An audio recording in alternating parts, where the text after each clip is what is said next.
I never imagined being mocked could lead to my life-changing opportunity with a CEO. I will never forget the day everything fell apart. There I was, standing alone in a crowded room, my heart pounding like a drum. Laughter echoed around me, sharp and biting. It felt as if the air was thick with shame, smothering me. I had tried to fit in, to be part of the conversation, but time and again, all I found was contempt. The protagonist, me, was just trying to network, to push my career forward. I wore my best suit, shiny and new, but in moments like that, it felt like a costume. The whispers stung.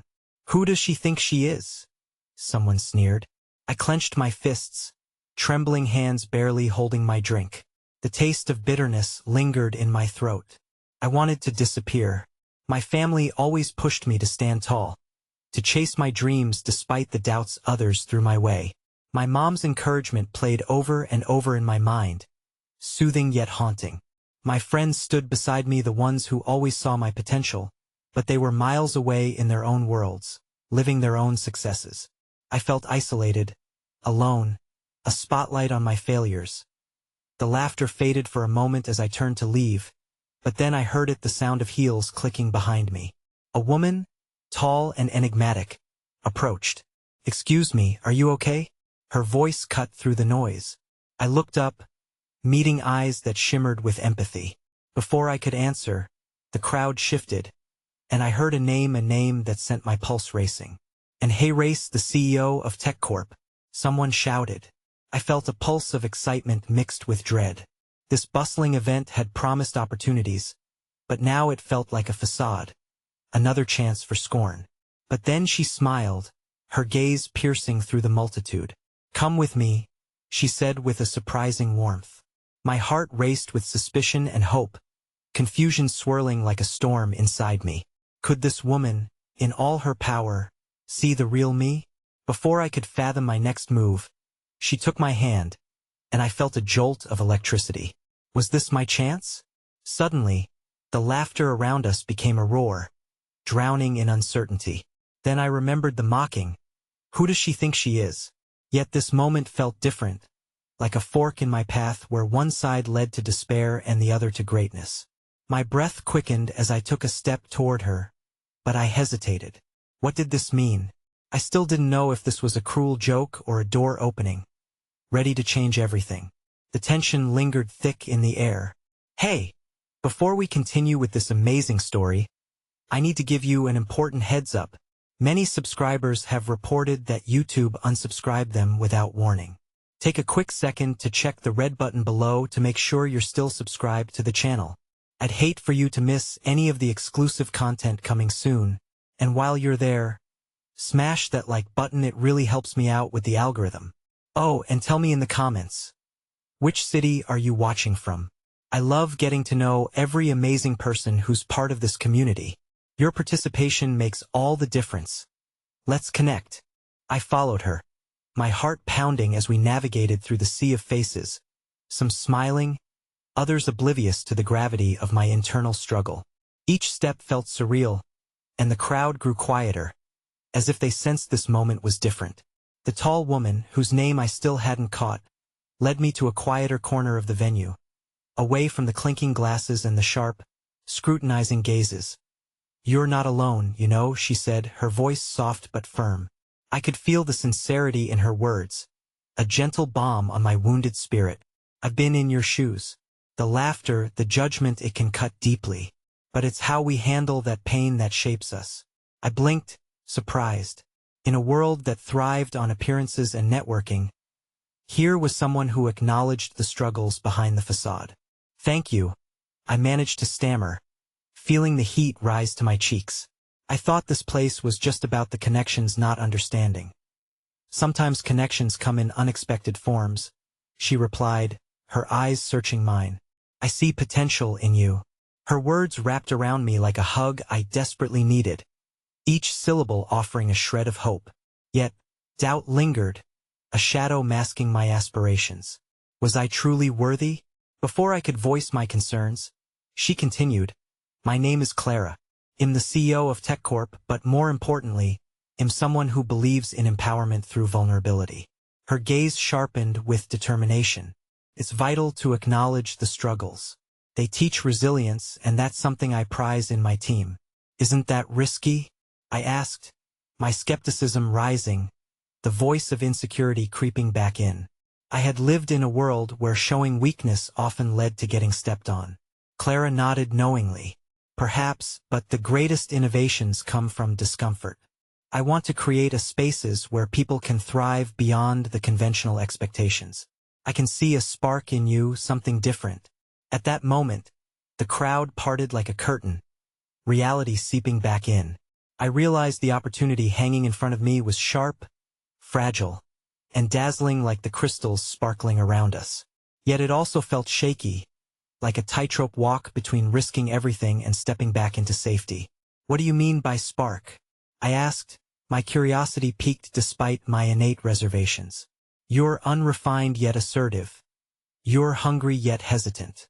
You remind me of myself when I was starting out, she said, a grin breaking her serious facade. I had to fight through every door that was closed in my face, much like you face today. But you can flip that narrative. Her faith ignited something deep within me, a flicker of motivation amidst the doubt. I want to, I replied, the words feeling sticky on my tongue like a declaration. But I fear letting my guard down. Clara smiled, her warmth radiating. That's normal. Erase the thing, we're all a mosaic of our experiences.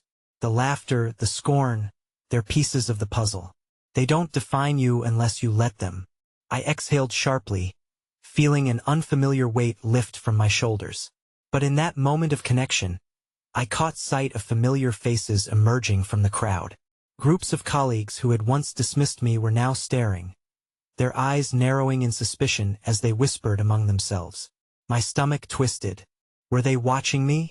A part of me wanted to hide, to shrink away from the judgment I had been so accustomed to. Suddenly, Clara placed a reassuring hand on my shoulder. Don't let their doubts intimidate you. Remember, you decide your narrative. She leaned in closer, her voice low. I'd like you to join my team for an upcoming project. I think you have much to offer, and I want to help you realize your potential. The words hung between us, heavy yet exhilarating, and yet what if the whispers tainted my chance? What if their doubt seeped into my confidence, leading me to failure before I even began? Just then, someone from behind, followed by another burst of laughter, exclaimed, "Is the CEO really taking pity on the outcast?" How quaint! My heart plummeted. The mockery rang in my ears, mocking both Clara's offer and my dream simultaneously. The laughter, sharp as ever, started creeping into my resolve, questioning the very nature of the opportunity offered to me. Clara turned slightly, her expression shifting, ire flashing across her features. Strength doesn't come from playing it safe. If you want this chance, you'll have to confront the voices that try to silence you. The tension in the air thickened, dread creeping along my spine. I stood at a precipice, faced not only by my old fears but now the loud mockery of the world I yearned to conquer. My words faltered as I looked up at Clara, glimpsing both encouragement and an imperceptible challenge in her eyes. And just then, a phone buzzed in Clara's pocket. She pulled it out, her expression shifting to one of alarm. "I'm sorry, but I have to take this," she said, stepping aside, her face a mask of concern. Left to face a gathering of familiar faces, all of them brimming with ridicule, I felt the ground beneath me tremble. Where was once a lifeline was now cloaked in uncertainty, a decision looming ahead. As I glanced at Clara, now embroiled in an urgent conversation, her words echoed painfully in my ears. I could either follow her lead, or give in to the laughter, my heart in a vice grip between hope and despair. Suddenly, the laughter cut deeper than before, leaving me reeling, but as Clara glanced back, she caught my eye, and in that moment, I felt a flicker of courage. What would I choose? The laughter washed over me like a relentless wave, each jeer pulling me back into the shadows, where I had spent so much of my life. But then there was Clara's gaze, fierce and encouraging, piercing through the mockery that surrounded me like a suffocating fog. My heart thudded painfully in my chest, caught in a dance between dread and the desperate need for validation. I focused on Clara, who seemed lost in her own world of urgency as she spoke hurriedly into her phone. I watched her lips move, the eloquence in her voice somehow translating to strength even from afar. It was astounding how much power someone could convey, even in a moment of distraction.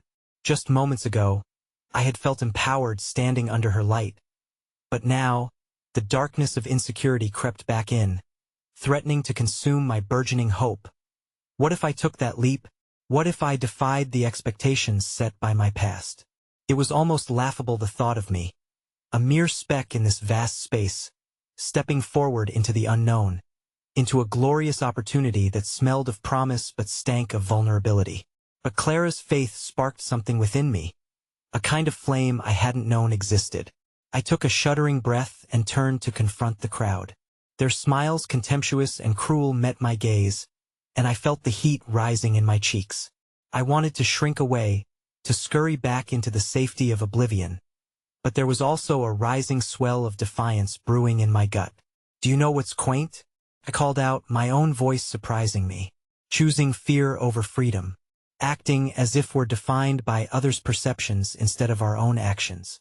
A few heads turned, surprise flickering across faces that hardly ever glanced my way. The energy shifted, a small crack in the wall of mockery, and I could almost taste the electric thrill of standing my ground. "Wow, look at her trying to defy the tides. How adorably pathetic," someone sneered. But instead of withering under the weight of their scorn, I pressed on, the memory of Clara's support buoying me. "You might think your mocking words hold some power, but they don't define me. I refuse to let anyone decide who I can be." The dynamics in the air changed again, the whispers turning to murmurs of disbelief. It felt liberating, akin to lifting a veil, exposing me to both the harshness and the brightness of truth. Then Clara hung up, catching the tail end of my declaration. Her eyes widened as she approached me, her posture one of pure pride. "See, that's the spirit," she said quietly while the crowd simmered with shock. "You're not just an outcast. You're a force to be reckoned with." I beamed as her affirmation washed over me, but a flicker of worry gnawed at the edges of my mind. The confrontation hadn't been resolved, only momentarily paused. I realized, as much as I wanted to ride this wave of liberation, the reality remained that I was standing among people who had made their judgments loud and clear, and I had yet to prove them wrong. "Clara," but my words stopped short when I noticed her brow furrowing slightly, her eyes drifting back to her phone. My heart plummeted as she glanced at her screen with alarm, and at once, the fierce energy of the moment trembled. "I'm so sorry. I can't believe this," she murmured, her voice tight with urgent concern. "I need to take care of something. Can we talk later?" And just as swiftly as she had entered my world, she was whisked away, leaving me standing among the ashes of expectation and hope. The crowd, emboldened by her absence, seemed to summon their confidence anew. "Who does she think she even is to give you any kind of hope?" someone chimed in with a laugh, fueling the fire. Before I could react, another voice cut through the din. "Shut up," a familiar figure pushed through the crowd. It was Sam, my old colleague, the one person who had stood up for me once or twice within these walls of judgment. "Let her be. It's disgusting how you all act." For a moment, I was caught off guard, my breathing momentarily disabled by the flickering possibility of solidarity. But just as quickly, my disbelief returned as I struggled to understand why he would choose that moment to come to my aid. What had he seen that might have changed the tide? "Why do you even care?" one person shot back, skepticism dripping from their voice. "I care because she's brave. Even if all of you refuse to see it," Sam replied, eyes blazing. "You think tearing someone down makes you greater? You're pathetic." In the heat of that moment, his fierce defense bathed me in the warmth of hope I had long thought extinguished. Yet, just as quickly as hope swelled within me, doubt came crashing through. What if Sam was simply trying to salvage what little compassion was left in this crowd for his own reputation? Or was this a ploy meant to draw favor from me? The uncertainty knotted my stomach, each possible reality occupying space in my mind like an unwelcome guest. "Why are you defending me?" I managed to whisper, the question slipping past the barriers that had been constructed in my mind. Sam's gaze softened. There was an understanding etched into his brow. Because I see who you are more than they will ever let you be. And you deserve to fight for that.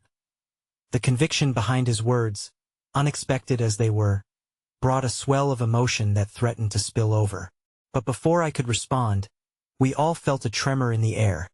The palpable shift as the crowd shifted its attention back toward me. Looks like the outcast has a defender. How cute. But we all know the truth. One voice rippled through. Why don't you show us what you've got, then? Show us you're worth the talk. Someone else jeered, and suddenly I was back again.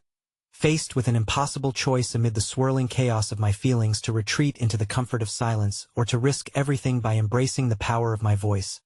And as I glanced at Sam, an unexpected ally standing beside me, a new question danced on the edge of my thoughts. Was it too late for me to embrace my true self, or was this moment a chance to rewrite my narrative once and for all? But just as the decision began to take shape in my mind, Clara re-entered the room, her expression grave, shadows of worry etched across her face. I need to talk to you, she said urgently, pointing specifically at me. My pulse raced. I had no clue what this meeting would entail, but instinctively realized that whatever lay ahead would forever alter the course of my journey. What had happened to her? Hope surged and crept right back in, battling the fear threatening to overtake me once more, as I prepared to step into the unknown. The room was thick with anticipation, a palpable energy that crackled through the air like electricity. Everyone's gaze turned to Clara as she approached, her intensity silencing the cacophony of voices surrounding us. Time slowed, and my heart beat loudly in my chest, its rhythm a hurried drum warning of the unknown that was about to unfold. Clara, what's going on? I asked, panic edging into my voice as I searched her eyes for answers. But her expression held a storm of emotions that mirrored my own. Determination, urgency, and something else that I couldn't quite place. Please, just come with me, she said, her voice barely above a whisper, as if the very air around us could shatter under the weight of her anxiety. The moment hung like a delicate thread. I could feel the crowd's eyes still boring into me, waiting for some epic drama to unfold. Wait, Sam interjected, stepping forward as if to shield me. What's wrong? Clara shook her head, clearly anxious. Serious, Sam. I'll explain everything later, I promise.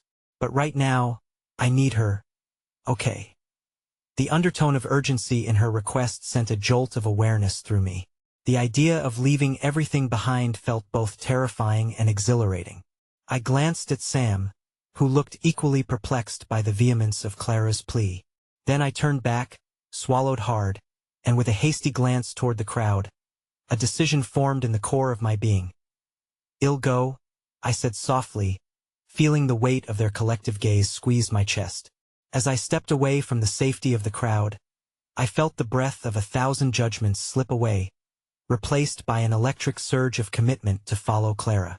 She led me through a side exit, past a well-lit hallway adorned with photographs of past achievements and smiling faces that seemed to mock the weight of my uncertainty. As we reached the door, my nerves began to cliff dive again. The vulnerability I had only begun to embrace was creeping back in, threatening like an avalanche of doubt. Here, she said as she opened a door that led into a small conference room filled with plush chairs and sleek, modern furniture. The room seemed private, yet the atmosphere buzzed with a frenzy of unsaid tensions. A heavy wooden table occupied the center, adorned with unfilled water glasses and scattered papers, a stark contrast to the chaos of the gathering we had just left behind. Clara, what's going on? I pleaded, needing clarity in the whirlwind of confusion. She took a deep breath, steadying herself before speaking. You have no idea how much this means. The reason I rushed out before is that I needed to talk to the CEO. They're looking for someone to head a new initiative aimed at empowering underrepresented voices in the company, and I thought of you immediately. My pulse quickened, a mix of hope and skepticism flooding my veins. Me? Why would they want? Because you showed that spark tonight. You have a voice that needs to be heard, a story that deserves to be shared. This could be your chance, Clara said, her excitement tempered with urgency. But what if I mess up? I whispered, my heart racing, each thought clawing at the edges of my resolve. What if they see me as just what everyone else has always seen? That's just it, she countered, her tone firm yet encouraging. This is your chance to show them who you truly are. You can redefine what they think about you. This isn't about whether you fit their mold. It's about breaking out of it entirely. You have so much more to offer than what they perceive. Suddenly, a knock on the door interrupted our moment. Clara's silhouette stiffened, the urgency in her eyes flipping to anxiety. That's them, she said, her voice lowered to a strained hush. Once again, I felt the weight of uncertainty pressing in, the burden of judgment bearing down as I prepared to meet the faces of authority that had so long seemed out of reach. Clara, I'm not sure I can do this, I murmured. Feeling the walls start to close in around me, she stepped closer, her gaze fierce and steady. You've already stepped onto the battlefield tonight. You're braver than you realize. Just remember, you are not defined by what they've said, nor what they expect. You were born to create your path, and this is just the beginning. With a shaky nod, I squared my shoulders, attempting to muster the confidence I so desperately sought. How had I found myself in this moment? The reality of Clara's words echoed in my ears, igniting a small flame of courage flickering within. The handle turned, and the door opened with a soft creak, revealing a tall figure silhouetted against the bright hallway lights. I couldn't make out the face, but an air of authority radiated from them. Before I could register their presence, Clara stepped aside, and I found myself standing there, wide-eyed and trembling, caught between the chance of an extraordinary opportunity and the ever-present tide of fear. Hello, the person said, their voice calm but commanding. I'm Alex, the CEO.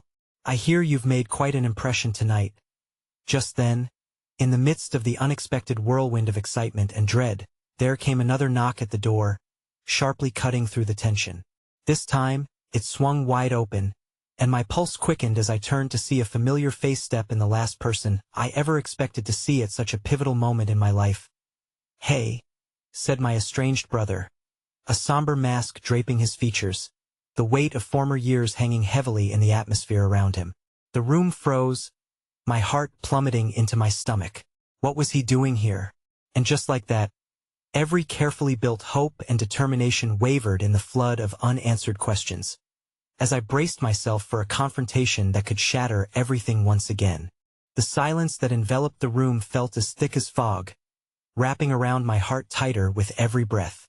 I stood there, caught between the furious whirlwind of possibility that Clara had ignited and the heavy reality of my brother's unexpected presence.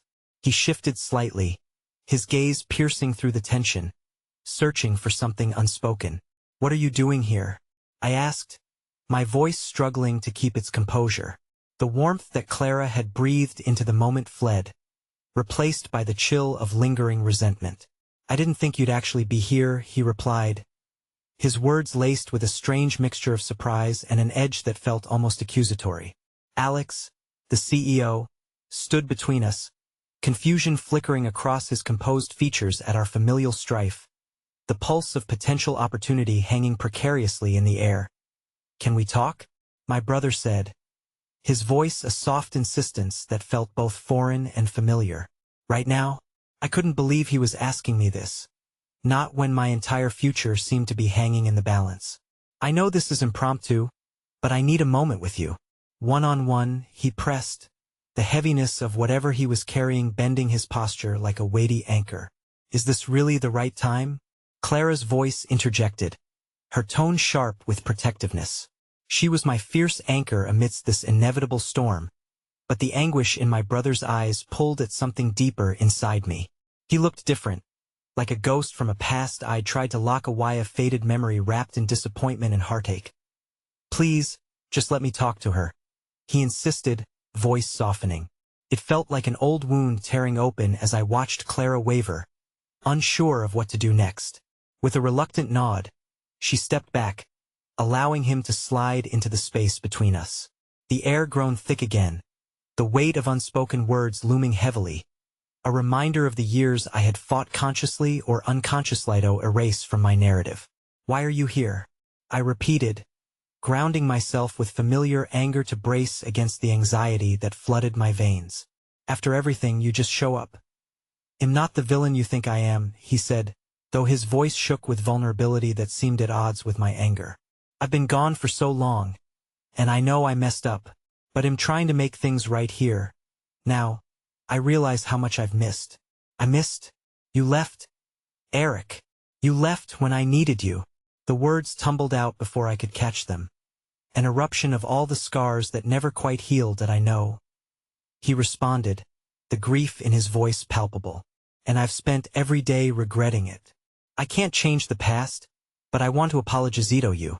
To help you, if you'd let me." The ache of betrayal cut through me, the outrage of feeling abandoned clawing at my throat. But as I searched his face, I saw a flicker of something genuinely, a desire to reconnect, to bridge the gap that had swallowed our relationship whole. Still, it felt like standing at the edge of a precipice, fearful of taking that first step back towards him. "Right now?" I asked, my voice trembling slightly. "You think that's how forgiveness works?" "I don't know," he admitted, humility lacing his honesty. "But if you're going to step into something new, a new opportunity, then wouldn't you want me to be a part of it? To support you?" The juxtaposition of his earnest plea against the backdrop of this room full of potential was jarring. Would he be there to support or sabotage? My heart raced, the doubt swirling like wildfire in my chest, igniting old fears I thought I'd left behind. The echoes of the past murmured like a relentless tide, reminding me of every silent night, every unreturned text, every moment he had chosen distance over connection. "Why should I believe you?" My voice wavered, but the steel beneath it remained resilient. "Because I'm here," he said, desperation written across his brow. "I can't change what's happened, but I want to be here for you now. You have the chance to change your life, and I want to help you seize that." The flickering hope Clara had kindled began to gutter, competing against the raging storm of memories that churned inside me. I remembered the laughter we had shared, the support he had once provided, how safe I had felt until that safety evaporated overnight. "Eric," I whispered, fear seeping through my defenses. "This is not about us." This I gestured to the room, to the two strangers bearing witness to our reunion. "This is about my future, my work, my life, and you just showing up after years of silence. I don't know how to feel about that." Before he could respond, Alex cleared his throat, stepping forward to fill the fraught space. "I don't want to interrupt this family moment," he said, maintaining an air of professionalism even as the tension radiated. "But if you're ready, we can discuss the opportunity one mentioned earlier. This is a significant step, and I believe time is of the essence." That I felt the heat of urgency in his words reverberate through me. But there was a sudden weight of indecision, each second stretching into eternity. I glanced between my brother and Clara, both looking at me expectantly. What if I chose wrong? What if I took this risk only to crumble under the shared burdens of family, expectation, and hope? "Do you want to do this?" Clara asked quietly, her intensity unwavering even amidst the ambiguity that surrounded us. Her presence was a lifeline in the chaos of choices and fears. I opened my mouth to respond, but the words tangled in my throat like a knot, unraveling mere fragments of the myriad thoughts whirling around me. Each moment felt painted with uncertainty, yet regardless of the choice I was about to make, something shifted within me. Perhaps these moments, the tense, heavy moments of confrontation and vulnerability, could be the profound beginnings of understanding. And just as I was about to deck idea, a ringing phone broke the moment, harsh and intrusive.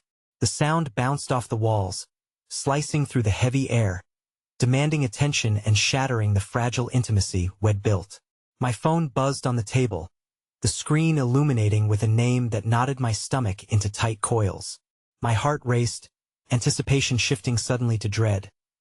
"Answer it," Clara urged, her voice an undercurrent of urgency. Against my better judgment, I reached for my phone, the weight of my choice threatening to spill over as I glanced at the screen, unable to comprehend the revelations that lay just beyond the reach of my determination. "Hello," I managed to say, feeling the atmosphere shift once more, the room closing in as the familiar voice on the other end unleashed the shock that could change everything I had begun to rebuild. "Is this a bad time?" came my mother's voice, shaky and breathless. "I need to talk." It's urgent. In that single moment, every door I'd chosen to open suddenly seemed to hang in the balance, and a new weight of consequence crashed upon me, ready to collide with the fragile path I thought I was beginning to forge. I stood there, the chilling grip of dread wrapping around my chest like a vice as my mother's voice flooded my consciousness. Each word felt like a shift on the earth beneath my feet, creating fissures that could swallow me whole if I didn't tread carefully. "What do you mean, urgent?" I asked, my voice trembling as the weight of her tone loomed over me. From the corner of my eye, I saw Eric's expression darken, the flicker of hurt evident as he realized my attention had been diverted from him to our mother. At that moment, the closeness that had just begun to feel possible began to feel as distant as a forgotten dream. Tossed away in the winds of familial chaos, "Is everything okay?" I pressed, urgency crawling beneath my skin. The room felt stifling, and I could barely register Clara's concerned gaze or Alex's silent observation. Both of their presence reduced to mere specters as my mother's next words unfolded a future I wasn't prepared to hear. "No, it's not okay. I need to see you right away," she said, her voice spilling over with a mixture of distress and desperation. "There's something about your father that you should know, something important." A shiver ran down my spine, thrumming with an inexplicable sense of dread. The image of my father, the man who had become nothing more than a collection of memories clouded with bitterness, returned in flashes, an overbearing specter of expectations that once bore down on my shoulders until they sagged beneath the weight that I started. But Clara's hand found mine, grounding me. She squeezed softly, a silent encouragement that told me I didn't have to face this alone. But every instinct in me screamed to retreat, to shield myself from the emotional waves crashing against the fragile dome of strength I had just begun to construct. "Please, just listen," my mother continued, her voice lined with urgency. "I promised I wouldn't say anything over the phone, but you need to see me in person. There are things you wouldn't expect, things that could change everything you thought you knew about him and our family." 1,000 thoughts collided in my mind, each one more chaotic than the last. I cast a glance at Eric, a haunting reminder of the past entwined with the promise of a more hopeful future, and a part of me felt the weight of the fractured bonds we both shared. If my father was back in the picture, how could I untangle myself from everything that stemmed from his absence? Would my reunion with Eric be evaporated like a mist if more secrets lurked just beneath the surface?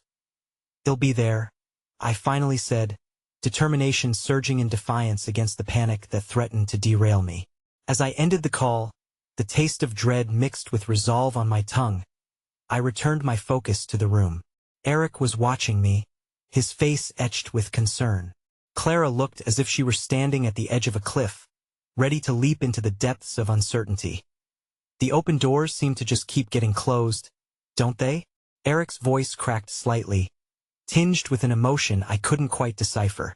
"You were on the brink of a new beginning, and now, this." "Stop," I shot back, part of me relieved for the sharpness of my words. "You have no idea what this could mean. What if it's more than what we've been trying to rebuild?" My voice rose with each word, fueled by frustration and fear. The cycle of betrayal stretched out before us, threatening to consume any fresh ground we had just begun to tread upon. "I know the past is complicated," he replied, his eyes earnest and almost pleading, "but we can't let our history dictate our future. If this is truly about moving forward, what do you want from me?" "Eric," I interrupted, my emotions unraveling painfully. "You show up when it suits you, and now you want me to open my heart to you while my family is unraveling? I'm not ready for this. I'm not ready for you."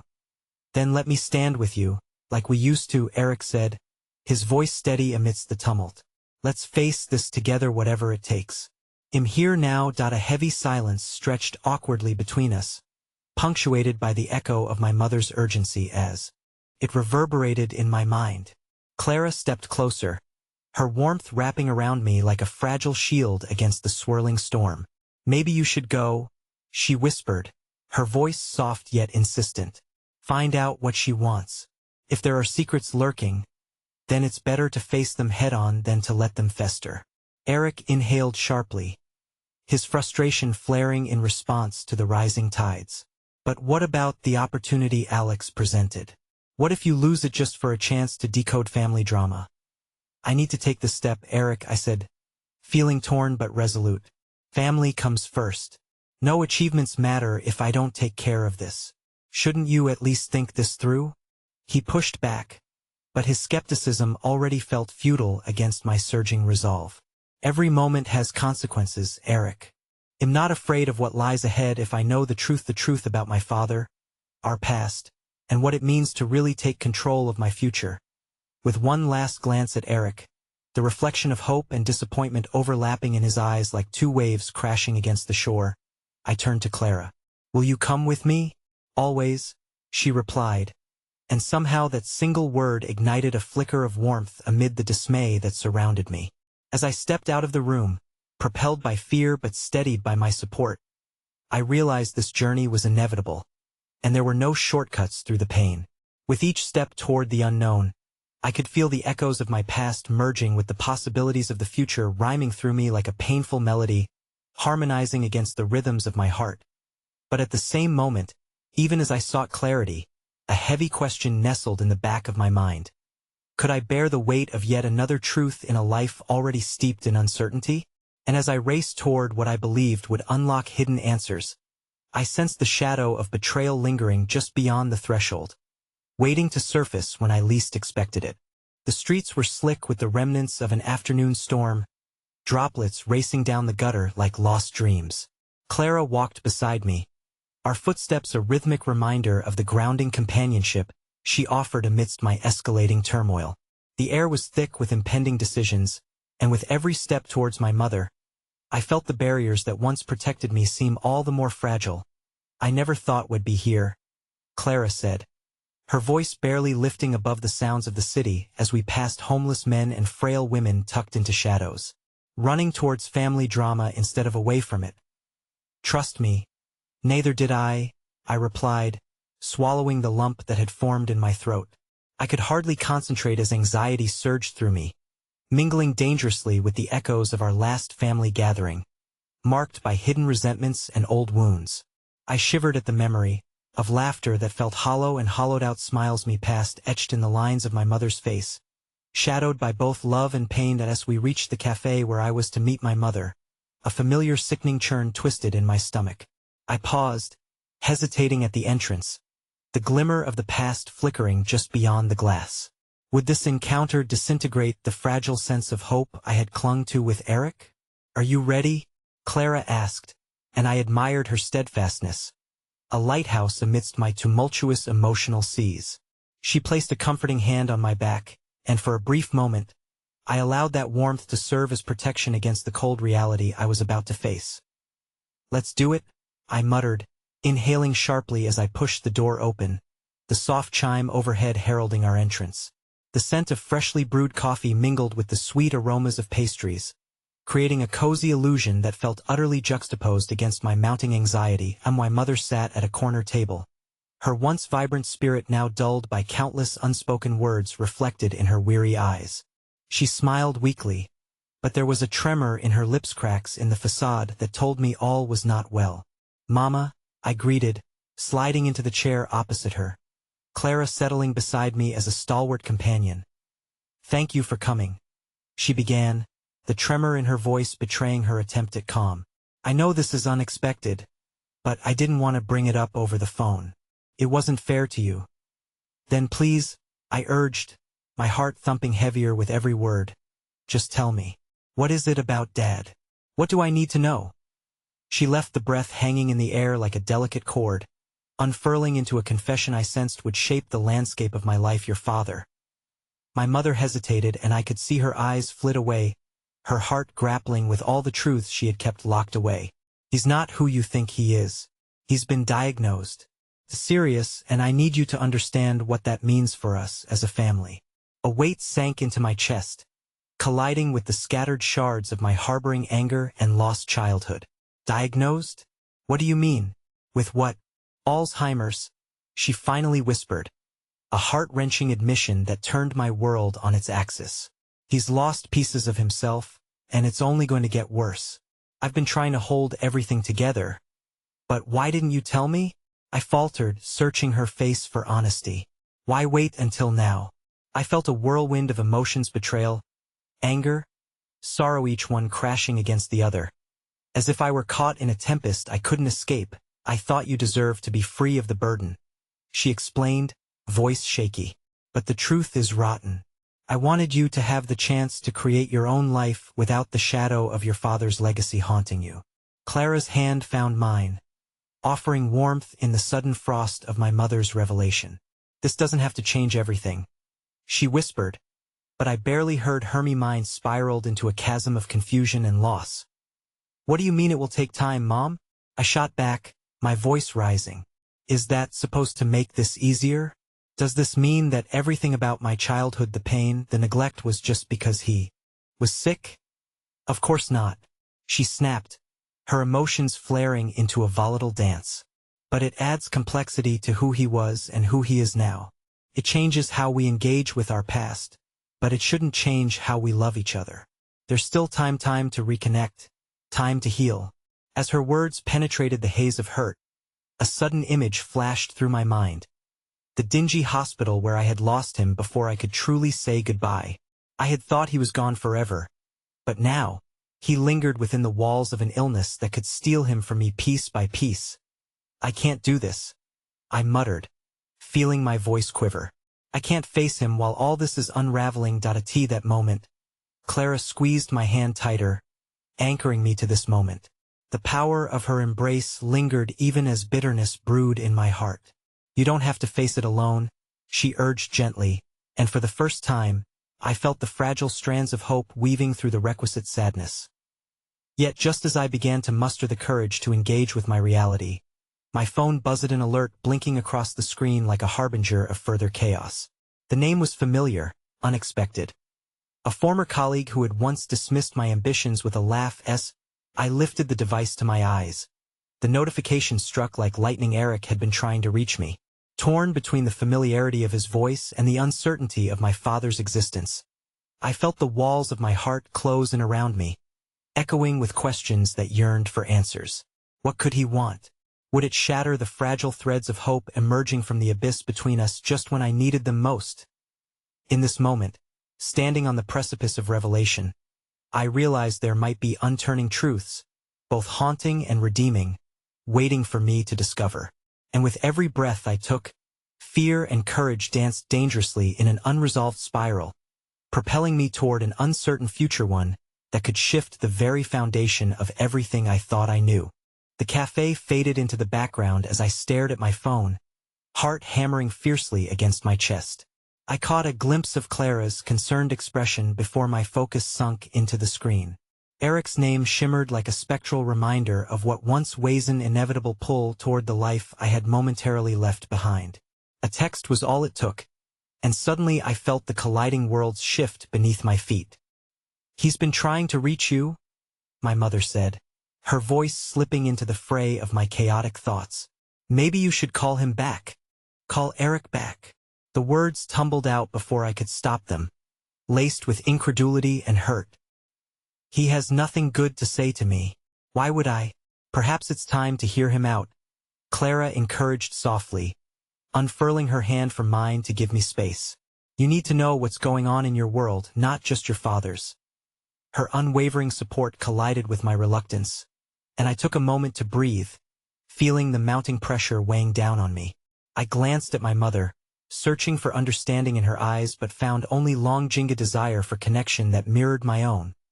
He needs you now, she implored gently, her voice trembling slightly, carrying all the weight of those words. It might help you understand your own heart in the process. I stared at the screen again, indecision rippling within me. But in that moment of stillness, I was struck by another realization. This wasn't just about Eric or my mother. It was about me. It was time I claimed my narrative rather than remaining tethered by unsaid words and past grievances. Okay, I whispered, almost to myself more than to anyone else. I'll call him. But I turned back to my mother, my walls still sturdy but the cracks beginning to show. This doesn't mean it makes it any easier with Dad. I know, she replied, her gaze softening, though the hurt lingered beneath. But maybe it's necessary. For all of us. Then, with a resolve I didn't fully feel, I tapped on the notification, nerves gnawing at my insides. Eric," I said into the phone, the name sticking uncomfortably in my throat. "You called?" "Hey," his voice came through, thick and laden with an uncharacteristic vulnerability. "I know it's been a while, and didn't expect you to answer. But there's something I need to tell you." I caught a flicker of sincerity, a genuine urgency wrapped in his tone. For the first time in ages, I found myself wanting to listen, wanting to unravel the threads of our past together. But as I listened, uncertainty gripped me, and I felt the sting of possibility swirl around us. What would it mean for Eric to reinstate himself in my life during such a tumultuous time? "I can't believe him saying this," he continued, the timbre of his voice tightening with every word. "But I think we could really do something special together." "What do you mean?" I asked cautiously, riddles of hope and dread weaving through my gut. "I'm working with a startup that's looking to reshape the industry, and I need someone who understands what it's like to be underestimated," he said, pausing for a heartbeat that felt like an eternity. "You were always better than the company gave you credit for, and I need an innovative mind to help break the barriers. Would you consider joining us?" The enormity of his proposition surged through my veins like an electric current, but echoes from the coffee shop grounded me fiercely in the now. And what if I say yes, only to find out I'm stuck in my past? Can I really dive into something new while my father loses his memories by the day?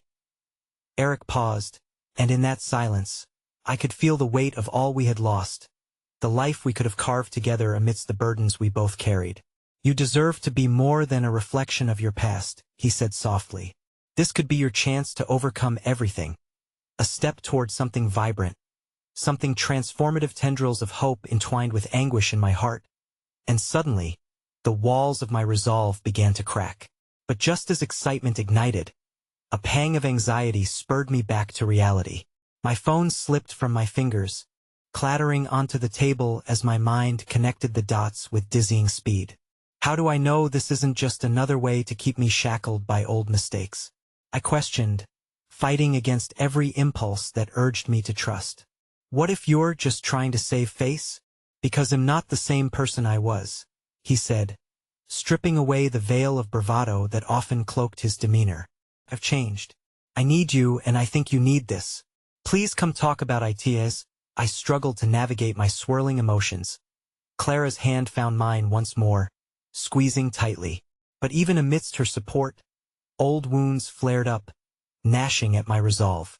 Just as I opened my mouth to respond, to challenge him or maybe even agree, the cafe door swung open, bells chiming brightly. A figure stepped inside. The sudden influx of warmth shrouded in familiar darkness, and I froze, the sight striking me with lightning. There, amidst the bustle of patrons, stood the very man my mother just painted in a vulnerable light. Me father. His features softened yet hardened with a cloud of confusion. "Liz," he called softly, eyes locking with mine, a flicker of recognition mixed with something far too fragile. "I need you to come with me." With a rush of emotions colliding into chaos, I was left standing at a critical crossroads, facing an incomprehensible sense of urgency. I could either reach out to the man who might already be slipping away or surrender to a broken past that threatened everything I was yet to become. Clarity and chaos swirled in tandem, whispering promises of change draped with shadows of doubt. The question hung heavy. Which path would I choose as destiny beckoned with an open hand, ready to rewrite the story I dared to reclaim? My breath stalled, caught in my throat as my father's voice echoed in the cafe, wrapping around me like a fraying thread. The decision hung dangerously in the air, sharp and unwavering. Eric's words flickered at the edge of my consciousness, the promise of a new beginning tethered to the unmistakable call of a past I thought I was untangling. I could see uncertainty washing over my father's face, confusion mingling with desperation, and underneath it all, the faintest glimmer of a memory surfacing in his eyes, a reminder of who he used to be, of the father I once knew. "Dad," I barely whispered, the sound quavering with emotion. He took a step toward me, hesitant, as if he feared I might retreat. "Please, we need to talk. It's important." The words slipped from his lips, vulnerable and raw, an echo of the man who had always been my stronghold. Clara's grip tightened on my hand, her quiet presence a steadying force amidst the tempest. She was right, this wasn't just about Eric, but about the heart of everything I had lost and the possibility of redemption. But could I sacrifice this moment with my father, who seemed on the verge of fading away, for a chance at a new venture that carried the weight of uncertainty? Please, he repeated, his voice softer, a thread of pleading woven through it. I felt all the reflective eyes in the cafe gravitating toward our shared vulnerability. The surrounding conversations dimmed, leaving only the pulse of our impending connection. Okay, I exhaled, my voice wavering yet resolute. Just give me a moment. I turned reluctantly back to the phone still clutched tightly in my hand, Eric's name lingering like an unresolved chord. Two need to go. Liz, Eric's voice was strained, each syllable steeped in uncertainty. Wait, I can't. I cut him off, needing to sever that moment before it crystallized into something that could tether me to more pain. I will think about what you said, but I can't lose him again.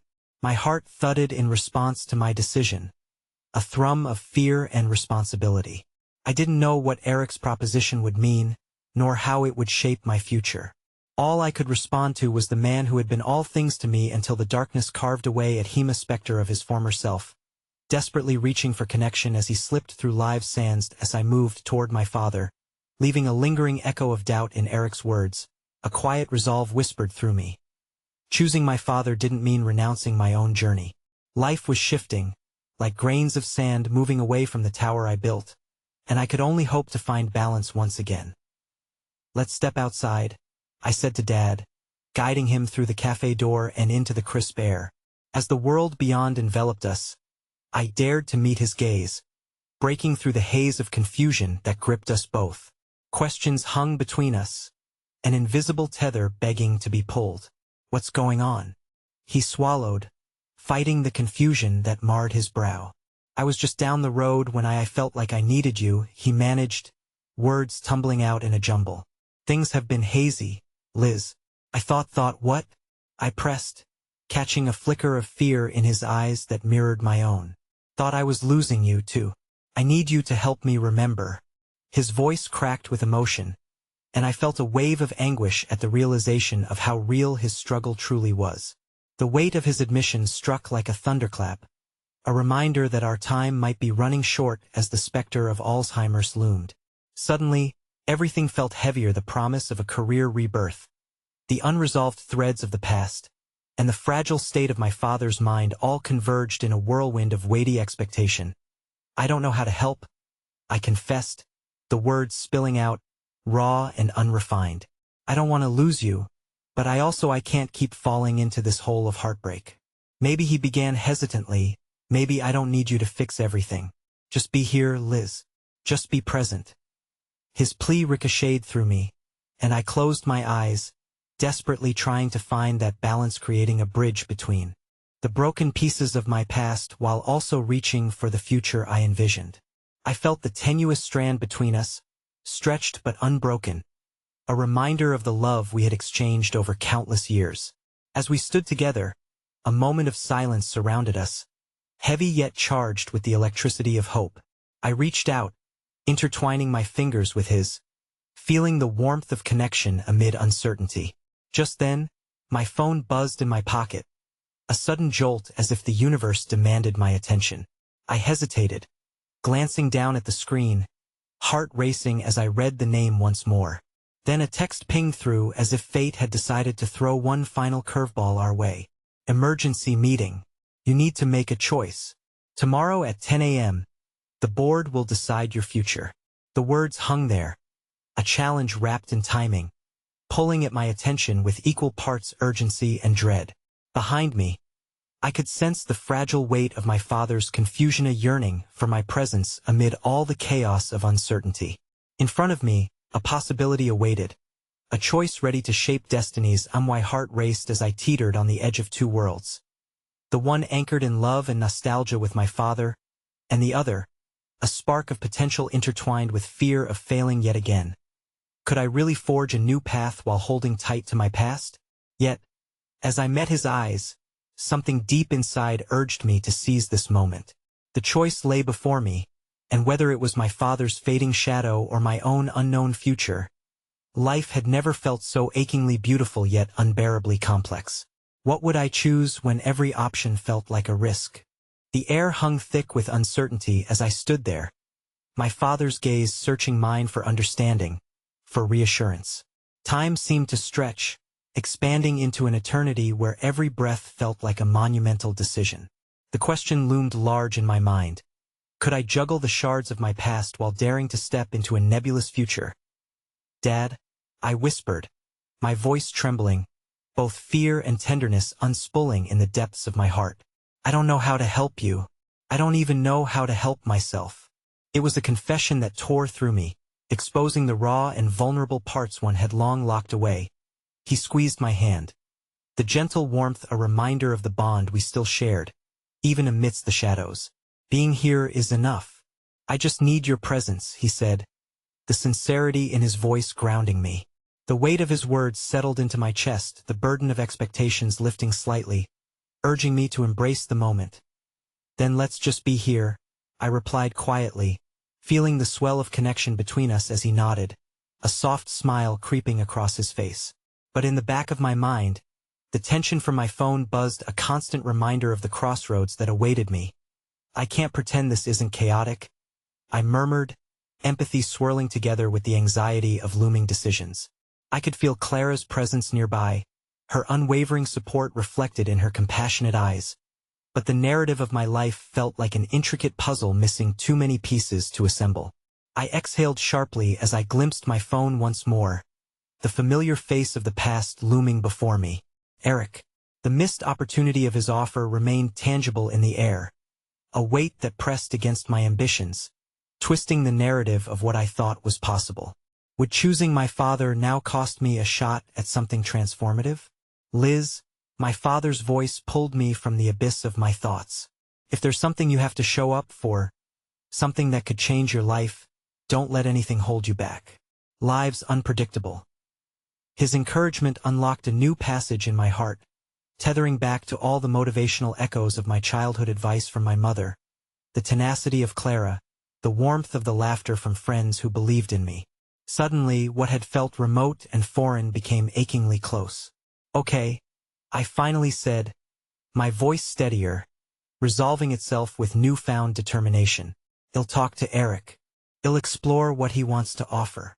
It wasn't just about the job. It was about reclaiming my voice, my power, my future amidst the uncertainty that swirled around us like wisps of smoke. "So you can do both?" my father said, a hint of pride cutting through his vulnerability. "You can choose your path while still being here for me? That's brave." "Exactly," I replied, my face softening in connection to him. "I'm not leaving you behind. We'll find a way forward together." His smile broadened, though the confusion still clouded his eyes, glimmers of hope beginning to shine through the cracks. With every ounce of courage, I dialed Eric's number, nerves dancing in my stomach as I waited for a connection to form. Each ring felt like a chain wrapping tighter around my chest. Yet somehow, I felt my father's quiet strength fortifying my resolve. "Liz?" Eric answered, his voice tentative, yet familiar warmth wrapping around me like a beloved cloak. "Are you there?" "I'm here," I said, swallowing the weight of everything tied to that simple phrase. The juxtaposition of my father's presence and the daylight offering in my future sparked something undeniable within me. "I want to talk. About the opportunity and about us," I added, feeling a surge of audacious hope rise within me. "But first, I need time. I need to figure out how to balance my past and this future you're asking me to embrace." "Okay," he replied evenly, as if he sensed the monumental shift taking place in my heart. "Whenever you're ready. Just know that I see it in you. You can do this." His simple words wrapped around me, igniting that stubborn spark Clara had seen even when I could not. After hanging up, I turned to face my father, brimming with uncertainty but fueled by the belief that I was truly beginning to carve a path forward. "Together, right?" I asked, and he nodded, the strength of our connection flourishing like a fragile blossom beneath the sunlight. "Together," he affirmed softly, and though the journey ahead was fraught with trials, with uncertainty, it became clear that I wouldn't have to face it alone as I wrapped my arms around him, embracing the messiness of our past while honoring the threads of hope interwoven within our shared story, I felt a sense of profound peace. Perhaps our lives were like a mosaic, to each piece falling into place over time, artfully imbuing the chaos with beauty and understanding. I end that moment of warmth, surrounded by the flickering shadows and shining possibilities. I silently vowed to embrace the unpredictable journey ahead, one step at a time, with both the past and the future entwined within my heart. And as my heart whispered its quiet affirmations, I heard a voice neatly stitch a final line into the promise of my story. Life, in all its chaos, is not the enemy. It's simply the canvas of our becoming.